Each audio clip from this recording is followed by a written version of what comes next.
studio here in San Francisco. I'm kind of an old broken down game designer. My first game was published in 1976, if you can believe that. I've designed more than 30 commercially published games, board games, tabletop role-playing, computer, PC, online, mobile, and now social games. And I'm going to be talking on the subject of uncertainty in games. And, you may ask, what do I mean by that? And the simplest way to say it is, if you're not uncertain about what's going to happen in the game, if you know exactly what's going to happen, why even bother playing, right? Okay. It's just kind of interesting because we don't normally think of uncertainty as a good thing. We don't want to be uncertain about our ability to pay our bills, about the affections of people who matter to us, about our job prospects. Businesses are always looking for ways to reduce risk and reduce the uncertainties they face.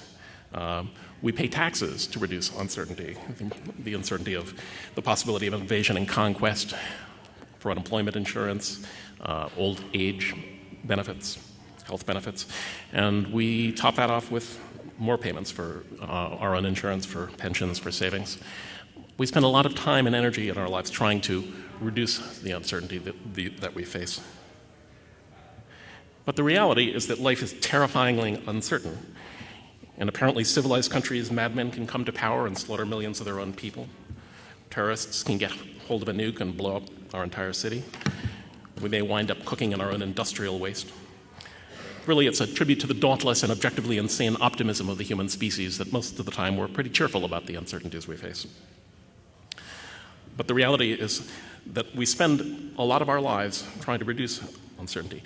And is it any wonder, therefore, that we've taken this aspect of our lives and transformed it culturally, coming up with artifacts that allow us to subject ourselves to uncertainty in a fictive and non-threatening way? I'm talking about games, of course. The French sociologist Roger Caillois, in Les Jeux et les Hommes, published in English as Men, Play, and Games, says, "Play is uncertain activity. Doubt must remain until the end and hinges upon the denouement.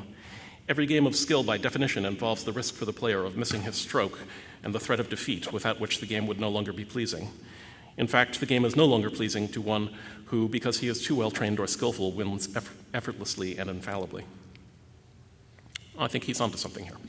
He was, of course, writing in 1958, and therefore the sorts of games he was exposed to, the universe of games has grown drastically since then, and there are all sorts of games that he knew nothing about.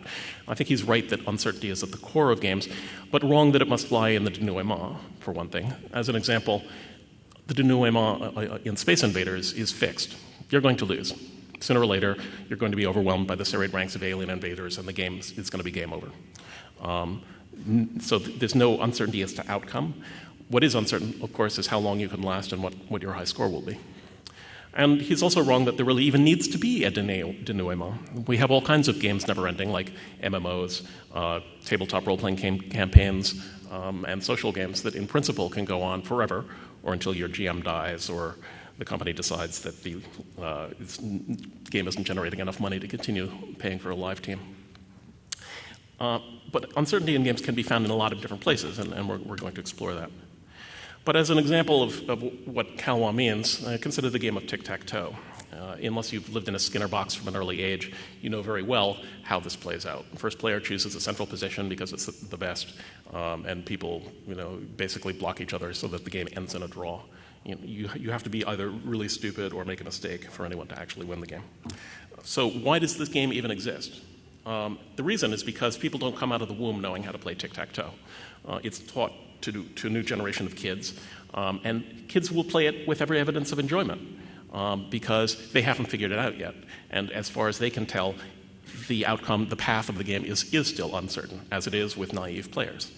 But once you are no longer a naive player, why bother playing?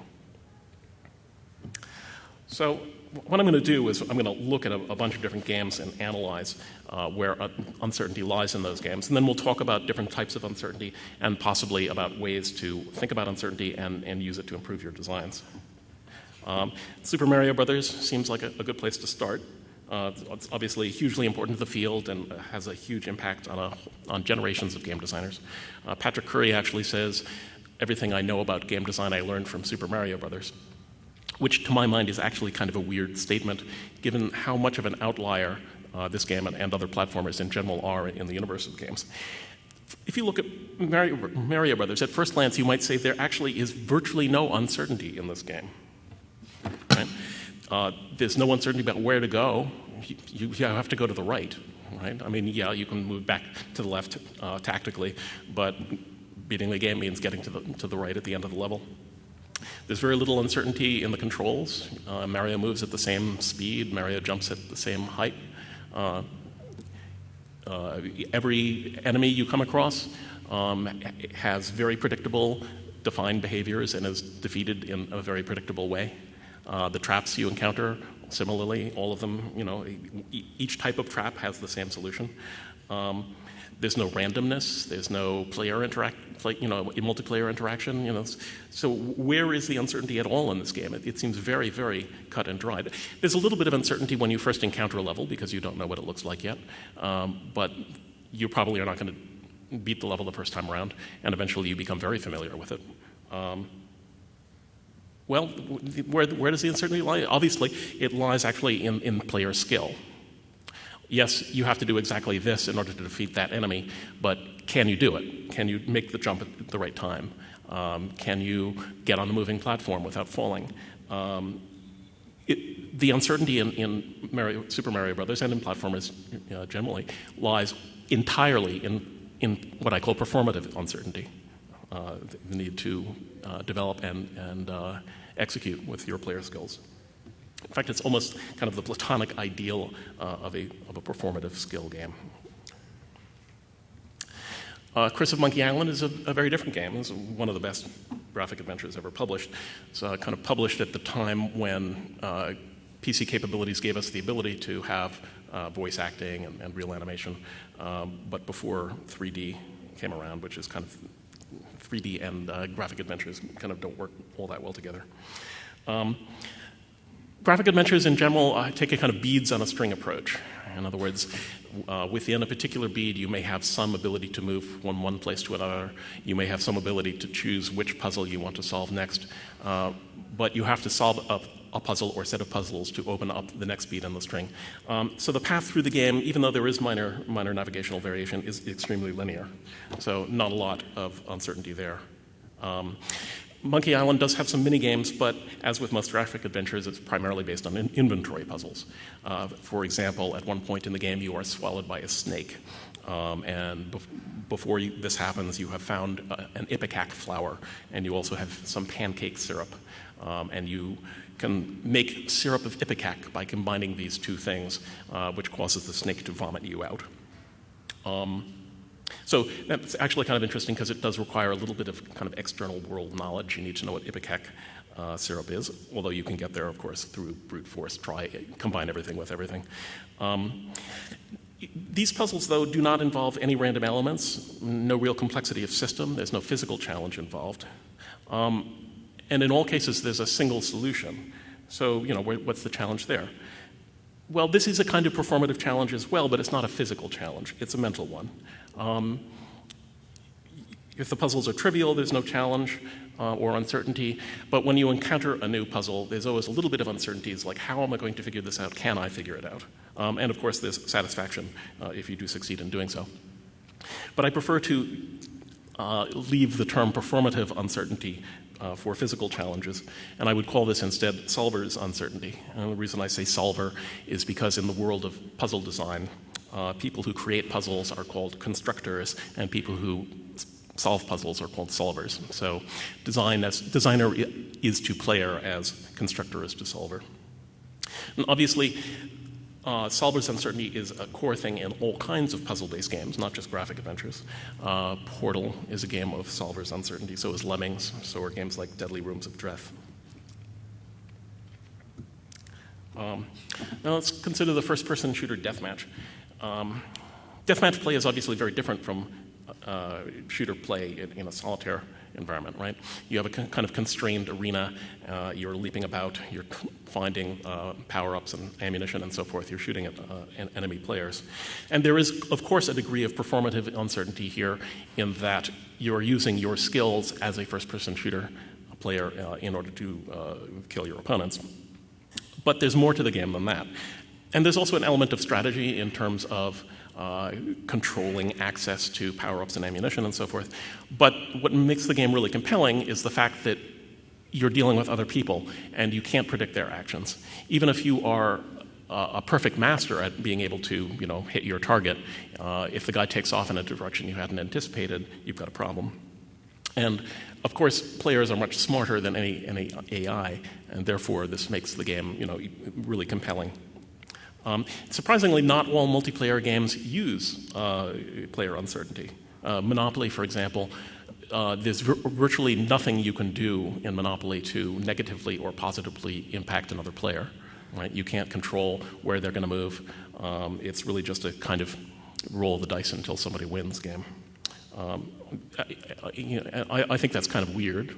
In most cases, if you have multiple players, you want to pit them against each other in some fashion. And another game that really uses player uncertainty, in fact, the kind of platonic ideal game of player uncertainty is rock, paper, scissors, where that's the only thing that goes on in that game. It's not knowing what your opponent is going to do. Well, let's consider chess. Obviously, there's a degree of player uncertainty in chess because you can't predict your opponent's next move. But it is a very kind of static, cut-and-dried game in many ways. There's no hidden information. What pieces can do is entirely predictable. So where does the uncertainty lie here? And I think there's another, in addition to player uncertainty, there's another source here. Chess is obviously a game with very simple rules, but incredibly complicated strategies. The simple rules produce emergent complexity. And as you're playing chess, it's really impossible to parse the decision tree more than a few moves ahead, right? I can look at this, say, and say, okay, what's the optimal move here? If I do that, he'll do this, and then I might do that kind of thing. But once you get more than 3 or 4 moves ahead, it's really impossible to parse that tree. And in fact, serious chess players don't really, right? They have a kind of gut understanding of the game from having played many games and studied many games, and they have kind of a pattern recognition where they can look at a board and say, and prune that decision tree down to the kind of likely optimal moves. In other words, this is a game of enormous analytic complexity, and that analytic complexity is what makes our ability to navigate through the decision tree uncertain. It's very hard to design games for this level of emergent complexity, but it is possible to design other kinds of games that really foster analytic complexity. You can brute force it by having just complicated systems and layering them together, as games like Europa Universalis do. You can also have games where there are kind of enough interplaying things going on that it's very hard for the player to see what the optimal move is at any given point. Even a game like Roller Coaster Tycoon, right, which may seem very simple in a way, but it's very hard for players to really figure out what is optimal behavior. And at lesser levels, in Euro-style board games, you see the same kind of analytic complexity. Rainer Knizia, one of the most famous designers of Euro-style games, says that he tries to design games with a handful of choices, but difficult ones. In other words, he wants his players to grapple with the complexity of the underlying system. Randomness, obviously, can be a source of uncertainty in games because you can't predict ahead of time what's going to happen randomly. And randomness is used to foster uncertainty in lots of different ways. Obviously, in roguelikes, what they do primarily is ensure a huge variety of encounter. It's like no 2 games of NetHack are going to follow the same path because there's just so much that can happen and will happen. As an example, when you start a game of NetHack, it kind of randomly pairs what the functionality of different kinds of magic rings with adjectives. So you will find a ruby ring, but you won't know what that ruby ring does until you put it on. And as another example, if you happen to have a magic ring and hurl it into a sink, the sound that you are told you hear actually may reveal what kind of ring it is. It's kind of little details of implementation, really only possible in a game like this that has been subject to development by many hands over many years. The advantage of using randomness this way is that the game is always different. and the player is always uncertain about what they're going to encounter next. The disadvantage is that just through the luck of the draw, you can be totally screwed. You can just get into impossible situations, which is actually part of the aesthetic of the game. Kind of humorous permadeath is one of the things that brings players back to the game again and again. Video game players often say they dislike randomness, but used intelligently, it can be very powerful, and not just for a variety of encounter. As an example, most war games use randomness for simulation fidelity. The reality is that even the best commander can't control everything that goes on in the battlefield. And therefore, war games tend to use random factors to provide a means of reflecting that back to the player. And as another way randomness is often used is in terms of symmetry breaking. So, for example, in the Euro game Ticket to Ride, each player gets a number of route cards at the beginning of the game, which then encourages people to start building railroads in different parts of the board.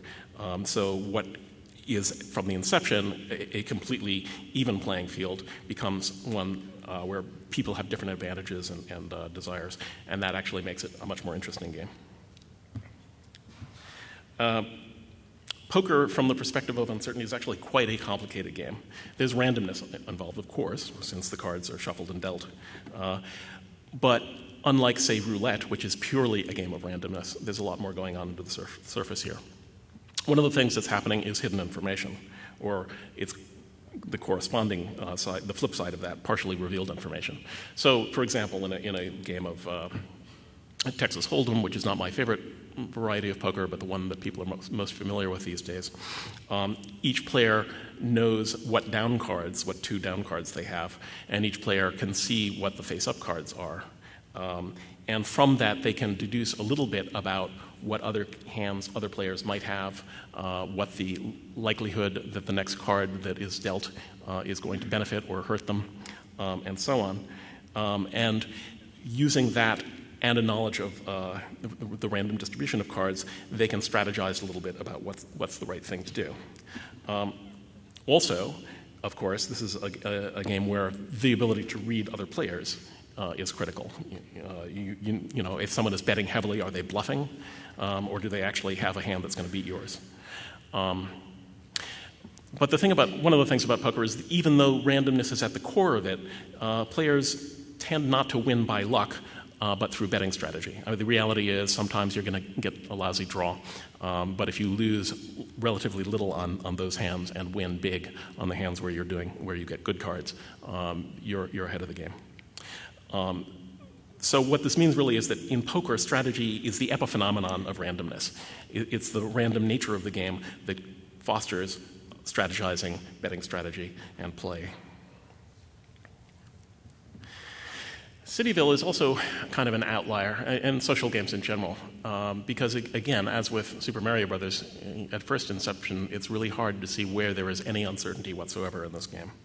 The stats in the game are totally exposed. You know how much population is granted by a building, how much money it generates, and on what schedule. You know at what levels things unlock. You can basically take the economy of the game and spreadsheet it, as I imagine Zynga has, and I imagine many players have as well. People sometimes deride social games as slot machines, which strikes me as very odd, because there's very little randomness in these games. So almost any action in Cityville will generate doobers, little reward icons that pop onto the screen, granting you a certain amount of XP, soft currency, maybe some collectibles. And there's a little bit of randomness there. Actually, in Cityville, it seems that you either get a set amount of XP and soft currency, or else it's that plus 50%. That's all it is. And I guess there's a little bit of a kind of feeling of instant gratification for collecting doobers, but their effect on play is really minor. It's just a charming little thing. It's not something that really affects the game strongly. So all that being said, if it's not randomness and if everything is exposed to the player, where is the uncertainty in the game? It's actually in 4 different places. One source is your own schedule. Right? there are lots of things that are kind of timed re-engagement features where for optimal play you would want to be back in 5 minutes, an hour, 4 hours, whatever, in order to collect your rewards. But it's very hard to min-max that way because real life gets in the way. And of course, there's also the risk of withering, right? If you don't come back within a certain amount of time, some things may have withered and actually cost you money rather than benefiting you. There's also a strong dependence on other players. In many cases, to complete a building, you need to get some kind of completion or resources from other players. To expand your city, you need to get expansion resources from other players. So, you spam them with virals and hope they respond, but you can't know ahead of time that they will respond or on what schedule. There's also hidden information in the quest narrative. You never know exactly whether a quest is important, whether it leads to something cool and interesting further down the road, or whether you can leave it alone. And there's also uncertainty in terms of kind of what you can expect along the lines of future development from the game creators. There's maybe a reason to come back is because you want to see what cool new thing they launch next, what new features they've implemented. So, looking at those things, what kinds of uncertainty are those? Dependence on other players is player uncertainty. Schedule uncertainty is kind of a new thing, as a novel to social games, perhaps. Quest narrative is what I would call narrative uncertainty, and that exists on almost any game that has some kind of story attached to it. And development anticipation is, I think, a real thing. And it used to be that development anticipation was pretty much restricted to online games, MMOs and the like. But with the spread of downloadable content, that is now something that can happen with console and PC games as well. Now, the interesting thing about those sources of uncertainty to me is that the uncertainty in this game lies exactly where it most benefits the developers. So they want you to return to the game frequently. That fosters retention. They want you to send virals. That fosters player acquisition and retention. And of course, you can bypass those requirements by spending hard currency. Quests also often require virals and prompt actions that consume energy, which can be bought, and they can also be bypassed for money. And the desire to see new content also fosters player retention. So it's kind of interesting that the sources of uncertainty in the game are precisely the things that are built into the business model. Hidden objects games have a different kind of uncertainty, what I would call uncertainty of perception. Right?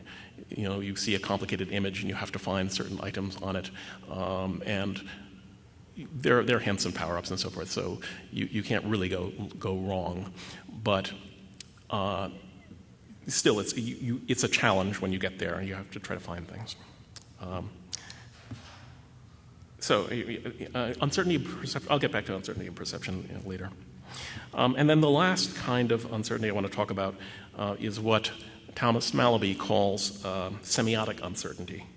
This is Saibon Action, which is a little Japanese doujin game. It's a Maso core platformer, meaning it is a brutally hard platforming game. And what it does is it uses the tropes of Super Mario Brothers to totally fuck with players' heads. As an example, once you get to the end of a level in Saibon Action, you see a flagpole. And having played Super Mario Brothers, you, of course, jump on the flagpole, because that's what you do in Super Mario Brothers. The flagpole kills you. That's actually quite interesting, kind of self-referential, within the field of games, but surprising and cool. Another example of a game with semiotic uncertainty is Brenda Brathwaite's Train, which is when you start playing the game, you think you're playing a Euro game, and at some point you have an epiphany and realize that you're delivering victims to Nazi death camps. Okay, so let's talk about those sources of uncertainty again. Performative uncertainty. So many people kind of believe that player skill rules, that games that are character skill based are less interesting because you're not actually developing your skills, you're just grinding to have your character level up. And often people who like these kinds of games would call games of analytic complexity animated spreadsheets, right? But that's an aesthetic, and it's an aesthetic that's appropriate to some audiences, but not to all. One of the problems with performative uncertainty is the problem of mismatch of player capabilities. Not everybody has the same skills or can develop the same skills. So in a first-person shooter environment, you can log onto a server and get totally slagged by people who are vastly better than you, which is not a good player experience. And even in a single-player game, it's very difficult sometimes for developers to tune the gameplay so that people of divergent skills can get through the game and enjoy it. I can tell you there are lots of games that I have given up on because I can't get through them, or in some cases have turned to one of my daughters and said, $5 to get me through this boss. Okay. So in general, it's games of performative uncertainty tend to be more hardcore, although it is certainly possible to tune them for casual gameplay. Games like Bubble Poppers and time management games do that. And of course, some audiences deride these sorts of games as Twitch games. No, that doesn't require any thinking. It's just a Twitch game. So again, where you want your sources of uncertainty to come from in your game really depends to a large degree on what aesthetic you're going for and what audience you're going for. Yeah, okay. Solver's uncertainty. Solver's uncertainty was very rare in tabletop games, which tend to be algorithmically foster algorithmic play rather than instantial play. In other words, in a graphic adventure, everything is pre-planned, you play through it once, and there's really no point in playing again. But in a board game, typically, you finish one game and you can start another one, and it's going to be a little bit different each time. So that makes having puzzle elements hard to incorporate in a tabletop environment. But puzzles are extremely well suited to level-based games, which is why we see a lot of them. Puzzles do sometimes have the problem that they can feel really artificial. So typically, a puzzle game will have a set of elements from which level designers create levels that specifically use those elements, but those elements are kind of arbitrary in many cases. But one of the advantages of Solver's uncertainty is it's very easy to incorporate some element of puzzle solving in lots of other game styles. So you can have a platformer that has puzzles. You can have a war game that has the puzzle of figuring out optimal attacks at different times. So useful technique in general. Player unpredictability is really a powerful technique as well. And I don't know why you would not want to include a degree of player unpredictability in a multiplayer game, although there are some that don't. Player unpredictability typically requires some kind of element of, maybe to call it PvP is overstressing it, some way for players to benefit or attack each other in some fashion. And that means that some players find games that do this too harsh.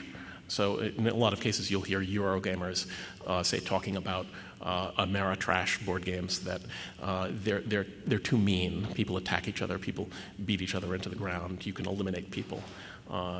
Some audiences don't like that. Of course, PvP does monetize very well in a free-to-play game. But again, even there, you have to be careful. So for example, female audience games tend to avoid PvP because that audience thinks of it as too harsh. But in kind of more male hardcore games, it's a very useful technique. But you can have player unpredictability even in games that do not allow direct player attacks. You can do it through indirect competition. So for example, if you're playing Settlers of Catan, the move I make may block off expansion opportunities for you, or as an example in Agricola, if I choose an action this turn, you cannot choose that action. So there's this kind of indirect effect on other players, which makes for a richer and more interesting experience without fostering that kind of direct conflict and harshness. Now, randomness. Many gamers say they don't like randomness. They want to feel that their skills are what allows them to win. That's also true, say, of people who like abstract strategy games. Chess players do not like games with randomness in it. But randomness is a very useful technique in a lot of different ways. For providing variety of encounter, as we saw with roguelikes, for simulation verisimilitude in war games, for symmetry breaking, Talk a little bit about symmetry breaking. I mentioned Agricola before. Agricola is a game where everyone starts off with the same resources, and it's, and has the same objectives and goals. And it would actually be kind of a dull game, except for the fact that every player also starts with a set of cards which give them opportunities and abilities that other players don't have. So just adding those cards to what's otherwise a kind of cut and dried game makes for a much more interesting one. Randomness is also useful sometimes for evening the plane for players of diverse skills. So, for example, Candyland is a game that is completely random. There's no strategy to it whatsoever, and it's kind of a dull game because of that. But it is perfectly suited for its place in the ecosystem of games, in that Dad can play that game with a 6-year-old, and both players have an equal chance of winning, and the 6-year-old will probably enjoy it. Playing chess with your 6-year-old is not a good idea. They will cry after about the third time you beat them into the ground, right? Randomness does have to be used with care. Too much of it is a bad thing. If players come away thinking, oh, it's just luck, I didn't really influence the game, it's like roulette without money, and therefore dull. Analytic complexity. Again, this is this is not for everyone, but it's actually the reason I became a gamer, because I liked games that made you think. And it fascinates some types of gamers, war gamers, abstract strategy players, people who like God games. But it is kind of hardcore by nature. You're not going to do games of deep analytic complexity on Facebook and expect to have 100 million players. Games like this are hard to tune, largely because there are a lot of moving parts and a lot of different systems. Asymmetry is one thing that is very useful in fostering analytic complexity. As an example, in Reiner Knizia's game Medici, you're buying different lots of commodities, but by the second round of the game, the value of a commodity to you may be more than it is to another player, because if I buy lots of silk becomes increasingly valuable to me. And so that means that when I look at the next lot of commodities up for sale, I have to think not only about what its value is to me, but what its value is to the other players. So immediately there's more things to think about and greater analytic complexity there. This is a cerebral style of play, not for everyone. Another kind of danger with analytic complexity is, particularly in multiplayer I go, you go games, is the danger of analysis paralysis, which means a friend who can't decide what to do because it's so complicated and he's thinking about it, and you're ready to kill him because he's holding up the game. Hidden information used in lots of different styles of games. One of the most powerful moments in Civilization is when you're starting a game and there's just a little square of light that you can see in a vast world of darkness, and you immediately want to explore, you want to uncover that hidden information, you want to find out what's going on. Hidden information, almost any 3D world game, Skyrim, when you start the game, vast world out there, you want to explore it, you want to uncover that hidden information. There are, however, two kinds of hidden information, what I will call unknown unknowns and known unknowns. So when you start a new RPG or a new action-adventure game, you don't know really what's out there in the world. But in poker, you know exactly what cards are in the deck. You just don't know which ones the other players have.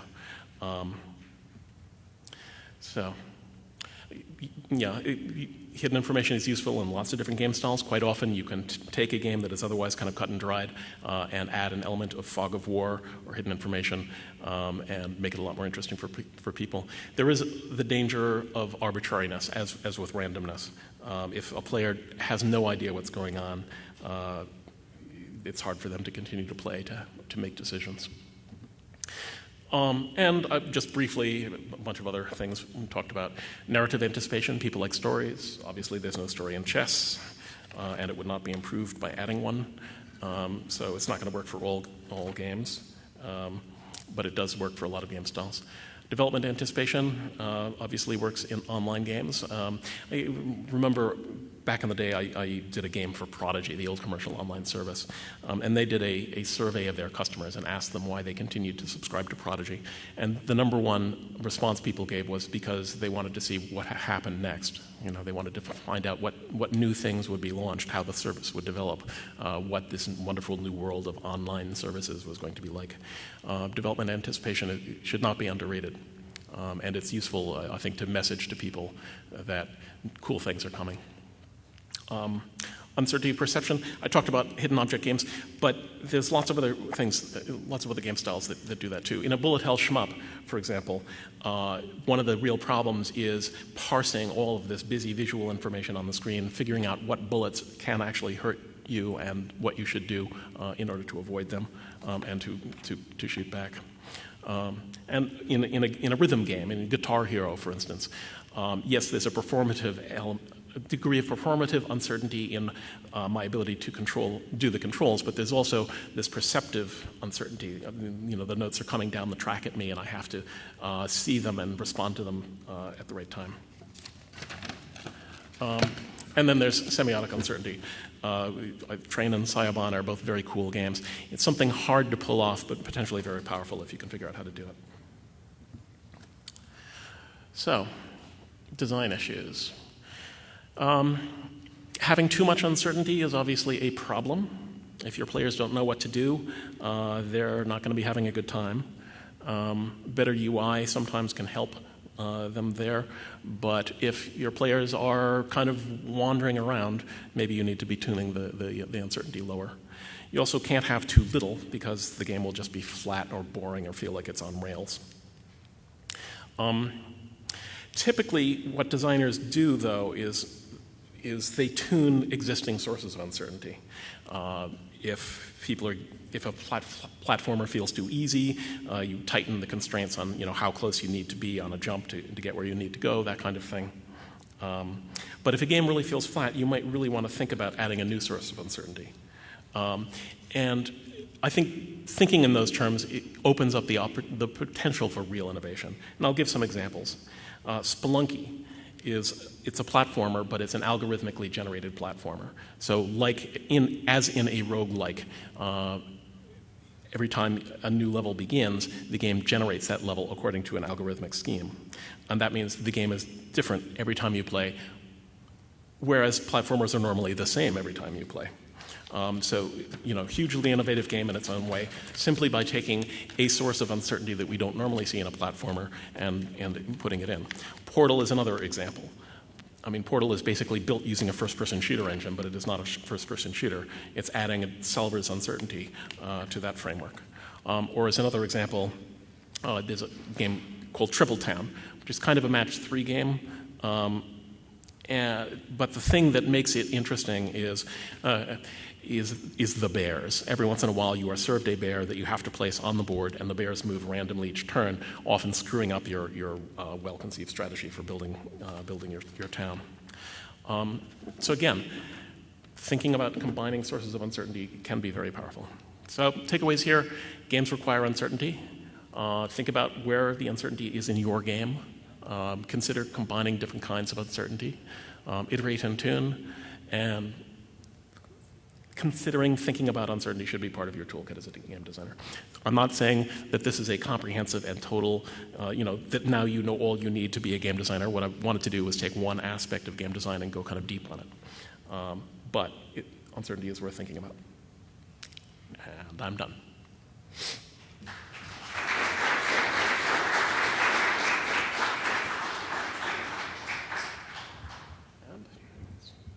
Any questions? No, I have stunned you all into silence. Yes. Yeah. I know that you can Playdom, and I was just wondering about some of the challenges that you faced when you built the Disney game, the Kingdom. Animal Kingdom? The Indominus one? Yeah. What were some of the uncertainties that you found in building that game? I wasn't actually involved in that project. Okay. Yeah. So obviously, Playdom had already had some success with Gardens of Time. So in a sense, it was taking that dynamic and retheming it for Animal Kingdom. I mean, one of the problems is with that game is you have these kind of beautiful drawn images of animals in the kind of scenes, and then you have your little theme park with more kind of animated 2D, not all that attractive animals. And I'm not sure that dynamic actually really works all that well. But it has its fans. Yes, Noah. Well, you used briefly the term Ameritrash. Yes. Is that actually in use, or is that your invention? No, Ameritrash is a term in use. So Ameritrash games, it's a back formation from Eurogame, right? But Ameritrash games tend to have longer play times, pit players directly against each other, involve a lot of randomness, and in general be nastier games from a Eurogame perspective. So yeah. Yes. What are your thoughts on using uncertainty to turn player predictions into like mechanics in the game, where like trying to predict what's going to happen is like a core element of the game? Possibly, yes. I mean, like a lot of things, it's hard to know until you see kind of a concrete example. The one thing I would caution you is, like I've done games that involve voting, and that's a mechanic that totally sucks in a game because it replicates the problem of real-world voting. You feel like you don't really have much of an impact. But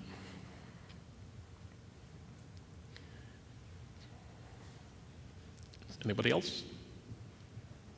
What you just said made me think of the somewhat recent trend of like reality television shows, Survivor and stuff. And that is sort of about the voting. I mean, there's also this kind of trashy reality element to it, but the voting is fairly exciting. But maybe not for the players, maybe for the people watching the voting. Yeah, I can see the appeal in a sense, right? It lets you step a little bit into the world of the show instead of being like just totally removed as a viewer.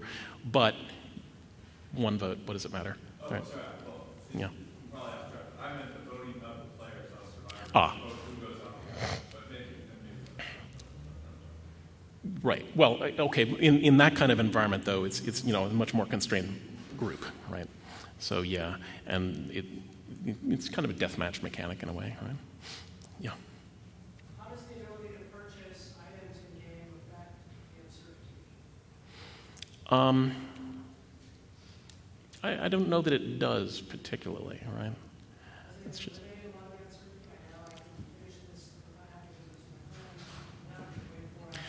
Right. In fact, that's actually one of the things that I think is potentially troubling about the free-to-play model is, you can purchase your way to the top kind of thing, and then you kind of wonder, why did I do that? And in general, I think it probably is best to allow people to purchase the opportunity for growth rather than achievement, right?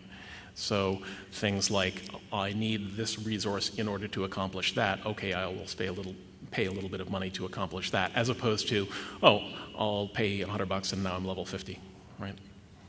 Yeah. Yeah. Kind of related to the last question. One thing that hardcore players tend to be more tolerant of uncertainty is in the reward structure, so the tables, to the point where if you don't have it, it can be seen as it's a problem. Can you talk a little bit about uncertainty in terms of how people are rewarded? Yeah, sure. Well, we're getting back to kind of Pavlovian conditioning there, too, right? Intermittent rewards. So, yeah, you want the fat loot, and you're going to have to slay 100 orcs to have a reasonable chance of getting the drop you want, kind of thing. This obviously works very well for a lot of players. I tend not to like really grindy mechanics like that myself, although I'm working in social games, so I guess I have to live with it. Yeah.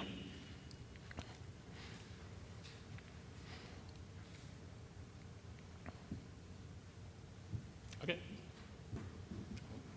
Thank you for coming.